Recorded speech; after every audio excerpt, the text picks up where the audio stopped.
Çünki o, açıq şəkildə öz canişinlərinin adlarını orada qeyd etmişdi. Və biz həmin 3 böyük suala da cavab tapdıq. Niyə Peyğəmbərin vəsiyyətini yazmasına mane olmaq istədilər? Peyğəmbər vəsiyyətində nə yazmaq istəyirdi? Və sonda o, vəsiyyətini yazdı ya yox? Birincinin cavabı, niyə onun vəsiyyət yazmasına mane olmaq istədilər? Çünki xilafəti qəsb etmək istəyirdilər. Onlar hökuməti ələ keçirmək, ümməti ondan sonra idarə etmək istəyirdilər. Peyğəmbər nə yazmaq istəyirdi?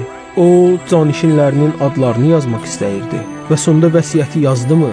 Gördüyümüz kimi, bəli, yazdı. O heç vaxt vəzifəsini pozmadı. Və bu planetdə heç kəs Muhammed Peyğəmbərin sallallahu aleyhi və aleyh ilahi vəzifəsini icra etməsinə mane ola bilməzdi. İndi isə böyük və kiçik şuralar xilafətin qəsbi və vəsiyyətin rəddi barədə danışaq. Deməli, belə bir rəvayət var ki, bizim bu dediklərimizi sübut edir.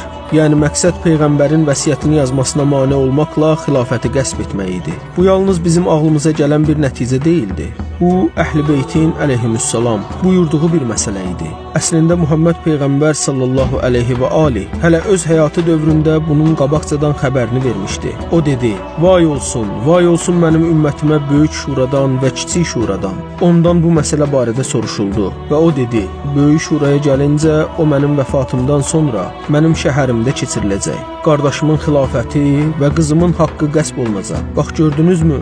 Peyğəmbər əvvəlcədən xəbər vermişdi ki, onun vəsiyyət yazmasına mane olacaqlar və səbəb də budur. Kiçik şuraya gəlincə isə o böyük qeybət dövründə, Zəvrada, Bağdadda keçiriləcək və məqsəd mənim sünnəmi dəyişmək və hökmlərimi təhrif etmək olacaq. Deməli, böyük şura ilə kiçik şura arasında mütləq bir bağlılıq var. Çünki hər ikisi eyni rəvayətdə zikr olunub və hər ikisinə şura deyilib. Beləliklə, böyük şura Peyğəmbərin vəsiyyəti yazmasına mane olmağa çalışdıqdan sonra canişini rədd etməklə baş verdi. Kiçik şura isə İraqın Bağdad şəhəri işğal edildikdən sonra baş verdi. Orada bütün şiələr, mərciyələr, ruhanilər, alimlər və onların davamçıları imanlarını, Muhammed Peyğəmbərin və Əhl-i Beytinin vəsiyyətinə olan imanlarını satdılar. Şiələr 1400 il boyunca rəhbərləri rədd edən yeganə cərəyan idilər və heç kimə beyyət etməmişdilər. Onlar yalnız Ali Muhammedin rəhbərlik edə biləcəyinə möhkəm şəkildə bağlı idilər.